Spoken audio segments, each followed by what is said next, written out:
എങ്ങനെ ഓർത്തെടുക്കുന്നു V S Achuthanandan? ഞാൻ മലമ്പുഴ മണ്ഡലത്തിൽ നിന്നാണ്, പാലക്കാട്. മലമ്പുഴ മണ്ഡലത്തിലെ കൊടുമ്പ് പഞ്ചായത്തിൻ്റെ പ്രസിഡൻ്റാണ്. ഞങ്ങൾ വി എസിനെ കാണാൻ പോയ കാലത്തെല്ലാം ഞങ്ങളുടെ ആവശ്യങ്ങൾ പറഞ്ഞത് മുഴുവൻ ചെയ്തു തന്നിട്ടുണ്ട്. വലിയ 2 പാലങ്ങൾ, അതുപോലെ തന്നെ കമ്മ്യൂണിറ്റി ഹാള്, ഒരുപാട് റോഡുകൾ, ഒരുപാട് കാര്യങ്ങൾ. അതായത് നമ്മൾ ഉദ്ദേശിച്ച് പോയത് ഞങ്ങളൊരു നടപ്പാത അല്ലെങ്കിൽ എന്താ പറയുക നടപ്പാലം വേണമെന്ന് പറഞ്ഞിട്ട് പോയപ്പോൾ വലിയ റോഡാണ്, പാലമാണ് ഞങ്ങൾക്ക് തന്നത്. അപ്പോൾ ഞങ്ങളൊരു പൂ ചോദിച്ച ഒരു പൂന്തോട്ടം തന്ന സഖാവാണ്. ഞങ്ങൾക്ക് ഒരിക്കലും മറക്കാൻ കഴിയില്ല. ഞങ്ങൾ അതുകൊണ്ടാണ് ഇവിടെയെങ്കിലും വന്ന് കാണണം എന്നുള്ളത് കൊണ്ട് വന്നത്. ഇത് വൈസ് പ്രസിഡന്റാണ്. സ്റ്റാൻഡിംഗ് എപ്പോൾ അവിടെ നിന്ന് പുറപ്പെട്ടു? ഇന്ന് കാലത്ത് 3 മണിക്ക് പറഞ്ഞു. അപ്പോൾ ഇനി സഖാവിനെ കണ്ടിട്ട് മടങ്ങുന്നുള്ളൂ? അത്രേ ഉള്ളൂ. തീർച്ചയായും എത്ര ദൂരെ നിന്നുള്ള ആളുകൾക്കാണ് എത്തിയിരിക്കുന്നത് എന്ന് നമുക്ക് കാണാൻ കഴിയും. അവരുടെ വി എസ് അച്യുതാനന്ദൻ്റെ സമരകാലഘട്ടവും ഭരണാധികാരി എന്ന തരത്തിൽ പ്രവർത്തിച്ചിരുന്ന മുഖ്യമന്ത്രി ആയിരുന്ന കാലത്തെ കാലഘട്ടവും വ്യത്യസ്തമായി തന്നെ പരിശോധിക്കേണ്ടതാണ്. ഇപ്പോൾ പലരും ഓർത്തെടുക്കുന്നത് പോലെ സമരങ്ങളുടെ കാലത്ത് സമരങ്ങൾക്കൊപ്പം എല്ലാ സമരങ്ങളുടെയും മുൻനിരയിൽ നിന്ന് അവിടെ അടിച്ചമർത്തപ്പെട്ടവൻ്റെ പക്ഷം പിടിച്ചു നിന്നപ്പോൾ തന്നെയും ഒരു മുഖ്യമന്ത്രിയായി ചുമതല ഏറ്റെടുത്തപ്പോൾ കേരളത്തിൻ്റെ വികസനത്തിൻ്റെ നെടുനായകത്വം വഹിച്ചുകൊണ്ട് കേരളത്തിൻ്റെ മുഖം തന്നെ മാറ്റി തീർക്കുന്ന പല പദ്ധതികൾക്കും ആരംഭം കുറിച്ച വി എസ് അച്യുതാനന്ദൻ ഒരു ഭരണാധികാരി എന്ന നിലയിൽ കൂടി ഓർത്തെടുക്കുന്നുണ്ട്. അതേസമയം വി എസ് അച്യുതാനന്ദൻ ഏത് പക്ഷത്ത് നിന്നു, വി എസ് അച്യുതാനന്ദൻ ഉയർത്തിപ്പിടിച്ച രാഷ്ട്രീയം ഏത് എന്നുള്ളതാണ്. ഇന്നത്തെ കാലത്ത് നമ്മൾ പലപ്പോഴും പറയുന്നുണ്ട് രാഷ്ട്രീയത്തിന് അല്ലെങ്കിൽ വികസനത്തിന് രാഷ്ട്രീയമില്ല എന്ന ഒരു പറച്ചിൽ ഈ കാലത്ത് വ്യാപകമാണ്. പക്ഷേ വി എസ് അച്യുതാനന്ദൻ എല്ലാ കാലത്തും പറഞ്ഞിരുന്നു വികസനത്തിന് രാഷ്ട്രീയമുണ്ട് എന്നുള്ളതാണ്. വികസനത്തിൻ്റെ രാഷ്ട്രീയം അത് ഓരോ വികസന പ്രവർത്തനങ്ങളും ഉണ്ടാകുമ്പോൾ കുടിയിറക്കപ്പെടുന്നവൻ്റെ രാഷ്ട്രീയമാണ്, അവിടെ തൊഴിൽ നഷ്ടപ്പെടുന്നവൻ്റെ രാഷ്ട്രീയമാണ്, ഭൂമി നഷ്ടപ്പെടുന്നവൻ്റെ രാഷ്ട്രീയമാണ് എന്ന് വി എസ് അച്യുതാനന്ദൻ എല്ലാ കാലത്തും ഓർമ്മിപ്പിച്ചു കൊണ്ടേയിരുന്നു. അവൻ്റെ അവകാശങ്ങൾക്ക് വേണ്ടി അത്തരത്തിൽ കുടിയിറക്കപ്പെടുന്നവൻ്റെ ചൂഷിതരാകപ്പെടുന്ന ആളുകളുടെ അവകാശങ്ങൾക്ക് വേണ്ടി എല്ലാ ഘട്ടത്തിലും വി എസ് അച്യുതാനന്ദൻ മുന്നോട്ട് നിന്നിരുന്നു. അതാണ് വി എസ് അച്യുതാനന്ദനെ യാത്രയയക്കുമ്പോൾ കേരളം ഓർക്കുന്നത് എന്നുള്ളതാണ്. ഭൂസമരങ്ങളുടെ കാര്യത്തിലാകട്ടെ, പരിസ്ഥിതി വിഷയങ്ങളിലാകട്ടെ, സ്ത്രീ വിഷയങ്ങളിലാകട്ടെ വി എസ് അച്യുതാനന്ദൻ എപ്പോഴും പീഡിപ്പിക്കപ്പെടുന്ന ആളുകളുടെ പക്ഷത്തായിരുന്നു എന്നുള്ളതായിരുന്നു. ആ നിലയിൽ ഒരു വലിയ ആൾക്കൂട്ടത്തിൻ്റെ ജീവിതത്തെ നേരിട്ട് തന്നെ തൊട്ട് കൊണ്ട് മടങ്ങിപ്പോകുന്ന വി എസ് അച്യുതാനന്ദനെ വി എസ് അച്യുതാനന്ദൻ ഒരു നൂറ്റാണ്ട് കാലത്തെ ഓർക്കുകയാണ് ഇവിടെ തങ്ങിക്കൂടിയിരിക്കുന്ന ആൾക്കൂട്ടം. ഇനിയും ദിവ്യ ചോദിച്ചതുപോലെ തന്നെ മണിക്കൂറുകൾ ഇനിയും വേണ്ടി വരും വി എസ് അച്യുതാനന്ദൻ ഇവിടെ ജില്ലാ കമ്മിറ്റി ഓഫീസിലേക്ക് എത്താൻ. ആലപ്പുഴയിൽ എത്തിയാൽ ആദ്യം തന്നെ എത്തുക പുന്നപ്രയിലുള്ള വേലിക്കകത്ത് വീട്ടിലേക്കായിരിക്കും. അവിടെയും പൊതുദർശനത്തിനുള്ള ചെറിയ സംവിധാനങ്ങൾ ഒരുക്കിയിട്ടുണ്ട്. പക്ഷേ പ്രധാനപ്പെട്ട സഖാക്കളടക്കമുള്ള നേതൃനിരയിലുള്ള ആളുകൾ മാത്രമേ അവിടെ പൊതുദർശനത്തിന്, അടുത്ത കുടുംബാംഗങ്ങൾ മാത്രമേ അവിടെ പൊതുദർശനത്തിന് എത്തുകയുള്ളൂ എന്നാണ് നിലവിൽ കണക്ക് കൂട്ടുന്നത്. പക്ഷേ കണക്കുകൂട്ടലുകളെല്ലാം തെറ്റിക്കുകയാണ് വി എസ് അന്ത്യയാത്ര. വി എസിൻ്റെ അന്ത്യയാത്രയിലും വി എസ് കണക്കുകൂട്ടലുകളെല്ലാം തെറ്റിക്കുകയാണ്. വി എസിൻ്റെ സമരചരിത്രങ്ങളെ പോലെ തന്നെ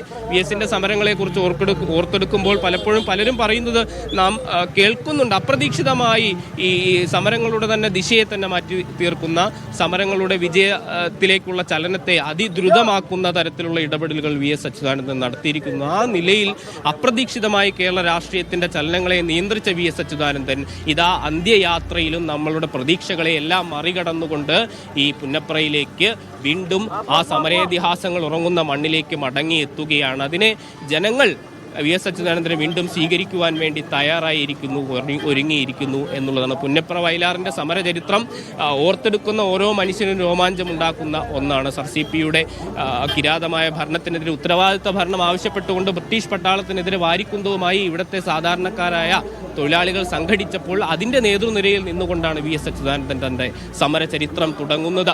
ആ സമരത്തിൻ്റെ ഭാഗമായി ഇനി അവശേഷിക്കുന്ന ഏതാനും ചിലരിൽ മാത്രം ഒരാളാണ് V S Achuthanandan. V S അച്യുതാനന്ദൻ്റെ രാഷ്ട്രീയ ബോധവും ആ നിലയിൽ രൂപപ്പെട്ടതാണ് എന്ന് നമുക്ക് മനസ്സിലാക്കേണ്ടതുണ്ട്.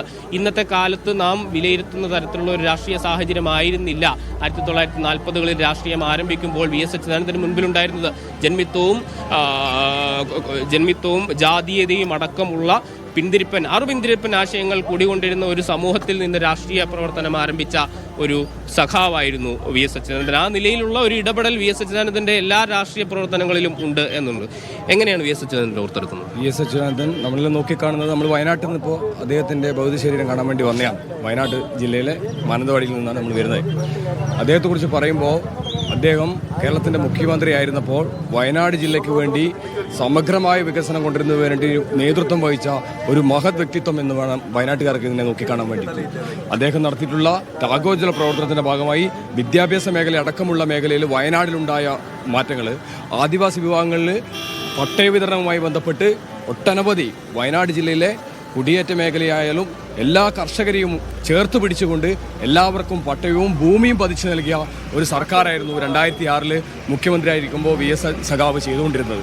ആ സഖാവിൻ്റെ ഈ വിയോഗം വയനാടിനും വയനാട്ടിലെ ജനതയ്ക്കും കേരളത്തിലെ മുഴുവൻ ജനതയ്ക്കും അപ്രതീക്ഷിതമായ ഒരു തിരിച്ചടിയായിട്ടാണ് ഈ വയനാട്ടിൽ നിന്ന് അദ്ദേഹത്തിൻ്റെ ഭൗതികശരീരം കാണാൻ വന്ന് നമുക്ക് വിലയിരുത്താനുള്ളത്. തീർച്ചയായും ദിവ്യ, നമ്മളിപ്പോൾ വയനാട്ടിൽ നിന്നുള്ള എത്രയോ മനുഷ്യരെ കണ്ടു. പ്രത്യേകിച്ച് മലയോര മേഖലയിലെ ജനങ്ങൾക്ക് ഒരു പ്രത്യേകമായ സ്നേഹം VS അച്യുതാനന്ദനുണ്ട്. ഇടുക്കിയിലെ റിപ്പോർട്ടർ എന്ന നിലയിൽ എനിക്ക് അറിയാം, വ്യക്തിപരമായി തന്നെ അറിയാം, ഇടുക്കിയിലെ ജനങ്ങൾ എത്രമേൽ ഈ VS അച്യുതാനന്ദനെ സ്നേഹിക്കുന്നു എന്നുള്ളത്. മലയോര മേഖലയിൽ ഭൂപ്രശ്നങ്ങളുമായി ബന്ധപ്പെട്ട്, പരിസ്ഥിതി പ്രശ്നങ്ങളുമായി ബന്ധപ്പെട്ട VS നടത്തിയ ഇടപെടലുകൾ നിരവധിയാണ്. അത് മതികെട്ടാൻ ജോലിയിൽ മല കയറി വന്ന് വനം കയ്യേറ്റത്തെ പ്രതിരോധിക്കുന്ന ഇടപെടൽ നടത്തുമ്പോൾ പോലെ, അതുപോലെ തന്നെ മേത്തൊട്ടിയിൽ വൃക്ക തട്ടിപ്പ് എന്ന് പറഞ്ഞ 2001 സംഭവം നടക്കുന്നുണ്ട്. വിശപ്പ് സഹിക്കാൻ വയ്യാതെ ആദിവാസികളായിട്ടുള്ള ആളുകൾ തങ്ങളുടെ വൃക്ക വിറ്റ് വിശപ്പ് മാറ്റുന്ന തരത്തിലേക്ക് കാര്യങ്ങൾ മാറിപ്പോവുകയും അന്ന് പ്രതിപക്ഷ നേതാവായിരുന്ന VS അച്യുതാനന്ദൻ മേത്തൊട്ടിയിലേക്ക്, ഇടുക്കി പൂമാല മേത്തൊട്ടിയിലെത്തുകയും അവരുടെ അവകാശങ്ങൾക്ക് വേണ്ടി പൊരുതുകയും അവസാനം അക്കാര്യത്തിൽ ഒരു അന്വേഷണം നടക്കുമുള്ള ഇടപെടലുകൾ VS അച്യുതാനന്ദൻ്റെ സമരചരിത്രങ്ങളുടെ ഭാഗമായി ഓർത്തെടുക്കേണ്ടതാണ്. പിന്നീട് മൂന്നാർ കയ്യേറ്റം ഒഴിപ്പിക്കൽ, ആ നിലയിൽ അല്ലെങ്കിൽ പെമ്പിളെ ഒരുമേ സമരത്തിൻ്റെ ഭാഗമായി വന്ന് ആ സമരത്തിൽ വന്ന് നിൽക്കുക. 90 വയസ്സുകളുടെ കാലത്താണ് അയാൾ ആ മൂന്നാറിൻ്റെ കൊടുന്തണുപ്പിലേക്ക് വന്ന് എത്തിയത് എന്ന് ഓർത്തെടുക്കുമ്പോൾ തന്നെ നമുക്കറിയാം എങ്ങനെയാണ് VS അച്യുതാനന്ദൻ സമരങ്ങളെ കണ്ടത് എന്നുള്ളത്. പെമ്പിളെ ഒരുമേ സമരം കേരളത്തിൻ്റെ സമരചരിത്രങ്ങളിൽ അടയാളപ്പെടുത്തേണ്ട ഒരു സമരമാണ്. അന്ന് തൊഴിലവകാശങ്ങൾക്ക് വേണ്ടി മൂന്നാറിലെ തോട്ടം തൊഴിലാളികൾ, പ്രത്യേകിച്ച് സ്ത്രീ തോട്ടം തൊഴിലാളികൾ സ്വയമേവ സംഘടിക്കുകയും സമരം ചെയ്യുകയും അവകാശങ്ങൾക്ക് വേണ്ടി മുന്നിട്ട് വരികയും ചെയ്തപ്പോൾ വ്യവസ്ഥാപിതമായ ഒരു രാഷ്ട്രീയ കക്ഷിയും അവർക്ക് പിന്തുണ കൊടുത്തിരുന്നില്ല. പക്ഷെ അന്ന് പിന്തുണ കൊടുത്ത ഒരേ ഒരു മനുഷ്യൻ അത് VS അച്യുതാനന്ദനായിരുന്നു. അയാൾ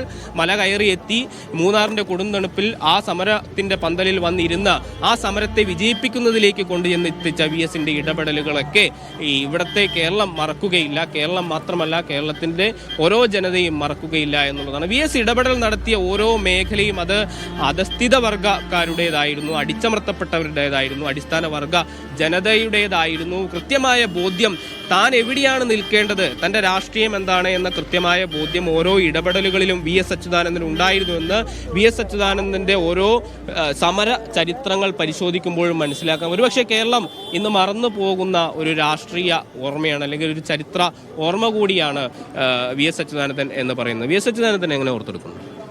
VS ഒരു സാധാരണക്കാരന് വേണ്ടിയിട്ടുള്ള ഒരു പോരാളിയായിട്ട് ആണ് ഉണ്ടായത്. കനൽ വഴികളിലൂടെ കടന്നു വന്ന ഒരു ധീരസഖാവ്. അതുകൊണ്ട് തന്നെ കേരളത്തിലെ ഓരോ സാധാരണക്കാരനും VS ഹൃദയത്തിൽ ജീവിക്കുന്നൊരു സഖാവാണ്. കയ്യൂരിൽ നിന്ന് വന്ന സഖാക്കളാണ് ഞങ്ങളെല്ലാം. കയ്യൂർ സഖാക്കളുടെ നാട്ടിൽ നിന്ന് വന്നതാണ്. കയ്യൂർ സഖാക്കളുടെ നാട്ടിൽ നിന്ന് പുന്നപ്രയിലേക്ക് വന്നതാണ്. 45 പേര് വന്നിട്ടുണ്ട്. ഇത് കയ്യൂർ ചീമേൽ പഞ്ചായത്ത് പ്രസിഡന്റാണ്. എങ്ങനെ VS അച്യുതാനന്ദനായിട്ടുള്ള ഓർമ്മകൾ എങ്ങനെയുണ്ട് പങ്കുവയ്ക്കാനുള്ള? VS എന്ന് പറഞ്ഞാൽ കയ്യൂരും ചീമേനിയും ഏറ്റവും അഭേദ്യമായ ബന്ധമുള്ളത്. ഒന്ന് പ്രധാനമായിട്ട് ചീമേനി സംഭവം നടക്കുമ്പം ഏറ്റവും ആദ്യം ഓടിയെത്തിയ സഖാവാണ് സഖാവ് VS. അതോടൊപ്പം തന്നെ എൻഡോസൾഫാൻ ബാധിത പ്രദേശമാണ്. ആ എൻഡോസൾഫാൻ ഇരകൾക്ക് വേണ്ടിയുള്ള പോരാട്ടത്തിൽ മുന്നണി പോരാളിയായി പ്രവർത്തിച്ച സഖാവാണ് VS. അതാണ് ചീമേനിയുമായിട്ട് ഏറ്റവും അഭേദ്യമായിട്ടുള്ള ബന്ധം. തീർച്ചയായും ഇത് ഓരോ മനുഷ്യരോട് ചോദിക്കുമ്പോഴും VS അച്യുതാനന്ദൻ ഇടപെടൽ നടത്തിയ ഓരോ സമരങ്ങളെ ഓർത്തെടുക്കുകയാണ്. ഇപ്പോൾ എൻഡോസൾഫാൻ സമരവുമായി ബന്ധപ്പെട്ട് ഓർത്തെടുക്കുന്നു. എൻഡോസൾഫാൻ എത്രയോ ക്രൂരമായ ഒരു സംഭവമായിരുന്നു, കേരളത്തിൻ്റെ മനസാക്ഷിയെ ഞെട്ടിച്ചു കളഞ്ഞ ഒരു സംഭവമായിരുന്നു. അന്ന് ഈ എൻഡോസൾഫാൻ ബാധിതരായ ഒരു വലിയ ജനത പ്രതിസന്ധിയിൽ നിൽക്കുന്ന ഘട്ടത്ത് അവരുടെ സമരത്തിനൊപ്പം നിൽക്കാൻ, അവരുടെ അവകാശങ്ങൾക്കൊപ്പം നിൽക്കാൻ കേരളത്തിൽ ഒരേ ഒരു രാഷ്ട്രീയ നേതാവേ ഉണ്ടായിരുന്നുള്ളൂ, അത് VS അച്യുതാനന്ദനായിരുന്നു. ആ മനുഷ്യൻ അവരുടെ സമരത്തിന് മുൻപിൽ നിന്ന് നയിച്ചത് കൊണ്ടാണ് അവരുടെ അവകാശങ്ങൾക്ക് വേണ്ടി ഏതെങ്കിലും തരത്തിലുള്ള ഒരു ഇടപെടൽ നടത്താൻ നമ്മുടെ സംവിധാനങ്ങൾക്കായത്. VS അച്യുതാനന്ദൻ പൊതുമേഖലയിൽ നിന്ന് മാറിയതിനു ശേഷം പിന്നീട് എന്ത് സംഭവിച്ചു അത്തരം അവകാശ സമരങ്ങൾക്ക് എന്നുള്ളത് നമ്മൾ കാണുന്നതാണ്. ഇപ്പോൾ പോലും നമ്മുടെ കേരളത്തിൻ്റെ വിവിധ ഭാഗങ്ങളിൽ അത്തരം പൗരാവകാശങ്ങൾക്ക് വേണ്ടി, ഭൂമിയുടെ അവകാശത്തിന് വേണ്ടി, മിനിമം കൂലിക്ക് വേണ്ടി എത്രയോ സമരങ്ങൾ ഇപ്പോഴും തുടരുന്നു. ഈ സംസ്കാര ചടങ്ങുകൾ നടക്കുന്ന ഘട്ടത്തിൽ നമ്മൾ ഓർത്തെടുക്കേണ്ട ഒരു കാര്യമാണ്. ഒരുപക്ഷെ VS ഉണ്ടായിരുന്നെങ്കിൽ ഒരുപക്ഷെ അയാൾ ആ ജുബ്ബയും വെള്ളം മുണ്ടുമുടുത്തുകൊണ്ട് ആ സമരപ്പന്തലുകളിലേക്ക് കടന്നു ചെല്ലുകയും അവിടെ ഇരുന്ന് ആ സമരങ്ങളെ വിജയിപ്പിച്ച് മുന്നിട്ട് കൊണ്ടുപോവുകയും ചെയ്യും എന്ന് ആ നിലയിലുള്ള ഒരു പ്രവർത്തനം വി എസ് അച്യുതാനന്ദൻ്റെ ഭാഗത്തുനിന്ന് ഉണ്ടായിപ്പോയേനെ. പക്ഷേ നിർഭാഗ്യം വി എസ് അച്യുതാനന്ദൻ മരണപ്പെട്ടിരിക്കുന്നു. ഇപ്പോൾ കയ്യൂരിൽ നിന്നുള്ള സഖാക്കളെയാണ് കണ്ടത്. കയ്യൂരും പുന്നപ്രയുമൊക്കെ കേരളത്തിൻ്റെ സമരചരിത്രത്തിൽ അടയാളപ്പെടുത്തേണ്ടത് എങ്ങനെയാണ് എന്ന് പ്രത്യേകം പറയേണ്ടതില്ല. രണ്ട് കർഷക സമരങ്ങളാണ്. ആ നിലയിൽ കർഷക സമരം എന്നുള്ള നിലയിൽ തന്നെ അല്ലെങ്കിൽ സമരങ്ങളുടെ നാടുകളിൽ നിന്ന് തന്നെ വിവിധ ആളുകൾ എത്തിയിട്ടുണ്ട് എന്നുള്ളതാണ്. പുന്നപ്ര വയലാർ സമരത്തിൻ്റെ കാര്യം നമ്മൾ നേരത്തെ പറഞ്ഞു വരികയായിരുന്നു. വി എസ് അച്യുതാനന്ദൻ ഏറ്റവും അധികം സ്വാധീനിച്ചിട്ടുള്ളതും ഒരുപക്ഷെ ആ സമരത്തിൻ്റെ കാലമായിരിക്കാം, ആ സമരത്തിൻ്റെ നേതൃത്വത്തിൽ പ്രവർത്തിച്ചിരുന്ന കാലമായിരിക്കാം എന്ന് എല്ലാവരും അങ്ങനെ വിലയിരുത്തുന്നുണ്ട്. കാരണം പുന്നപ്രയുടെ സമരം, ആ സമരം ഒരു കലഹമായിരുന്നു. ഒരുപക്ഷെ പരാജയപ്പെടുമെന്ന് എല്ലാ തരത്തിലും ഉറപ്പുണ്ടായിരുന്ന ഒരു സമരമായിരുന്നു. യന്ത്രത്തോക്കുകൾക്ക് മുമ്പിലേക്ക് വാരിക്കുന്തവുമായി കടന്നു ചെല്ലുന്ന തൊഴിലാളികൾക്ക്, കർഷക തൊഴിലാളികൾക്ക് ഏതെങ്കിലും തരത്തിലുള്ള ഒരു വിജയസാധ്യതയുണ്ട് എന്ന് അവർക്ക് തന്നെ കരുതിയിരുന്നു എന്നുള്ളത് സംശയമാണ്. പക്ഷേ തങ്ങൾ വിശ്വസിച്ചിരുന്ന ഒരാശയത്തിന് വേണ്ടി ജീവൻ പോലും പണയം വെച്ച് മുന്നോട്ട് പോകുവാൻ ആ തൊഴിലാളികൾ തയ്യാറായിരുന്നു എന്നുള്ളതാണ്. ആ ബോധ്യം തന്നെയായിരുന്നു. ഒരുപക്ഷെ പരാജയപ്പെടും എന്ന് ഉറപ്പുള്ളപ്പോൾ പോലും വി എസ് അച്യുതാനന്ദൻ താൻ ശരിയാണ് എന്ന് വിശ്വസിച്ച ആശയങ്ങൾക്ക് വേണ്ടി അവസാനം വരെയും നിലകൊണ്ടു. എം.എൻ. വിജയൻ ഓർമ്മിച്ചെടുക്കുന്നത് പോലെ പരാജയം ഭക്ഷിച്ച് ജീവിക്കുന്ന ഒരു മനുഷ്യനായി വി എസ് അച്യുതാനന്ദൻ മാറിയ. പക്ഷേ വി എസ് അച്യുതാനന്ദൻ്റെ ഓരോ പരാജയങ്ങളും വി എസ് അച്യുതാനന്ദന് വിജയങ്ങളായിരുന്നു എന്നുള്ളതാണ്. വി എസ് അച്യുതാനന്ദൻ്റെ ഓരോ പരാജയങ്ങളും വി എസ് അച്യുതാനന്ദൻ്റെ ജനകീയത വർദ്ധിപ്പിക്കുന്ന നിലയിലേക്ക് എത്തി. നമുക്കറിയാം, കേരളത്തിലെ അല്ലെങ്കിൽ ഇന്ത്യയിലെ തന്നെ കമ്മ്യൂണിസ്റ്റ് പാർട്ടിയുടെ ചരിത്രത്തെ തിരുത്തി കുറിക്കുന്ന നിലയിൽ വി എസ് അച്യുതാനന്ദന് വേണ്ടി ഇവിടുത്തെ ജനങ്ങൾ തെരുവിലിറങ്ങുകയും പാർട്ടി തൻ്റെ തീരുമാനം തിരുത്തേണ്ട സാഹചര്യം ഉണ്ടാവുകയും ചെയ്തു എന്നുള്ളതാണ്. ആലപ്പുഴയിലേക്ക് വി എസ് അച്യുതാനന്ദൻ വീണ്ടും എത്തുകയാണ്. അപ്പോൾ ആലപ്പുഴ വി എസ് അച്യുതാനന്ദൻ്റെ തുടക്കം എന്നുള്ള നിലയിൽ മാത്രമല്ല അടയാളപ്പെടുത്തേണ്ടത് എന്ന് തോന്നുന്നു. വി എസ് അച്യുതാനന്ദൻ്റെ ചില ഏറ്റവും തീക്ഷ്ണമായ പരാജയങ്ങൾ കൂടി നടന്ന ഇടമാണ് ഇവിടെ. 96-ൽ മാരാരിക്കുളം പരാജയപ്പെടുന്നത് വി എസ് അച്യുതാനന്ദൻ ആദ്യമായി പരാജയപ്പെടുന്ന ആ സംഭവം. LDF വലിയ ഭൂരിപക്ഷം നേടുമ്പോഴും വി എസ് അച്യുതാനന്ദൻ പരാജയപ്പെടുന്നു. EK നായനാർ മുഖ്യമന്ത്രിയായി തിരഞ്ഞെടുക്കപ്പെടുന്നു. ആ നിലയിൽ പിന്നീട് മറ്റൊരു പരാജയം കൂടി എടുത്തു പറയേണ്ടതുണ്ട്. 2015-ലെ ആലപ്പുഴ സമ്മേളനത്തിൽ പ്രവർത്തന റിപ്പോർട്ടിൽ വി എസ് അച്യുതാനന്ദനെതിരെ കടുത്ത വിമർശനം ഉന്നയിക്കപ്പെടുകയും വി എസ് അച്യുതാനന്ദൻ ആലപ്പുഴ സമ്മേളനത്തിൽ നിന്ന് ഇറങ്ങി വരുന്ന ആ സമയവും അങ്ങനെ വി എസ് അച്യുതാനന്ദൻ്റെ ജീവിതത്തിലെ ഏറ്റവും തീക്ഷ്ണമായ രണ്ട് പരാജയങ്ങൾ കൂടി നടന്ന മണ്ണാണ് ആലപ്പുഴ എന്നുകൂടി ഈ ഘട്ടത്തിൽ ഓർത്തെടുക്കാം എന്ന് തോന്നുന്നു. എവിടെ നിന്ന് വന്നതാണ്? വയനാട്. അപ്പോൾ വരുന്ന വയനാട്, എൻ്റെ നാട് തിരുവനന്തപുരം. എങ്ങനെ ഓർത്തെടുക്കുന്നു വി എസ് അച്യുതാനന്ദൻ?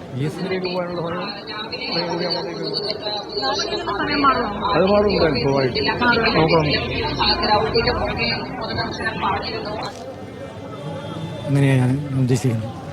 മലപ്പുറം വേറെ അതിനേക്കാൾ ഉപരിയാണ്, എന്നാലും അതിൽ ഞാൻ നിർത്തുകയാണ്. തീർച്ചയായും വയനാട്ടിൽ നിന്ന് നിരവധി പേര് എത്തിയിട്ടുണ്ട്. ദിവ്യ, വയനാട്ടിൽ നിന്ന് നിരവധി ആളുകൾ വി എസ് അച്യുതാനന്ദനെ ഒരു നോക്ക് കാണുവാൻ വേണ്ടി എത്തിയിട്ടുണ്ട് എന്നുള്ളത്. നമ്മൾ ഈ നിരയിൽ തന്നെ പരിശോധിക്കുമ്പോൾ എത്രയോ വയനാട്ടുകാർ എത്തിയിരിക്കുന്നു. വയനാട്ടിലെ മുത്തങ്ങ സമരത്തിലടക്കം ഈ അടുത്ത് ഒരു പുതിയ സിനിമ ഇറങ്ങുകയും വലിയ ചർച്ചയാവുകയും ചെയ്ത മുത്തങ്ങ സമരത്തിലടക്കം വി എസ് അച്യുതാനന്ദൻ നടത്തിയ ഇടപെടലുകൾ നമുക്കറിയാം. ആ നിലയിൽ സമൂഹത്തിൽ അരികുവൽക്കരിച്ചിരുന്ന ജനങ്ങൾക്ക് വേണ്ടി നിലകൊള്ളുക എന്നുള്ളത് വി എസ് അച്യുതാനന്ദൻ്റെ ബോധ്യമായി തന്നെ എല്ലാ കാലത്തും കൊണ്ടു നടന്നിരുന്നു എന്നുള്ളതാണ്. ആ നിലയിൽ വി എസ് അച്യുതാനന്ദനെ കത്ത് നിൽക്കുകയാണ് ഇവിടെ വലിയൊരു ജനസഞ്ചയം. ഇനിയും ഒരുപക്ഷെ മണിക്കൂറുകൾ എടുത്തേക്കും വി എസ് അച്യുതാനന്ദൻ ഇവിടെ ജില്ലാ കമ്മിറ്റി ഓഫീസിലേക്ക് എത്തുവാൻ. എങ്കിലും ഏത് കൊടും മഴയത്തും തീ വെയിലിലും തങ്ങൾ വി എസ് അച്യുതാനന്ദനെ, തങ്ങളുടെ പ്രിയ സഖാവിനെ ഒരു നോക്കുകൂടി കണ്ടു മാത്രമേ മടങ്ങുകയുള്ളൂ എന്ന ദൃഢനിശ്ചയത്തിൽ ഒരു വലിയ ജനസഞ്ചയം ഇവിടെ ഇപ്പോഴും തുടരുകയാണ്. ദിവ്യ. യെസ്.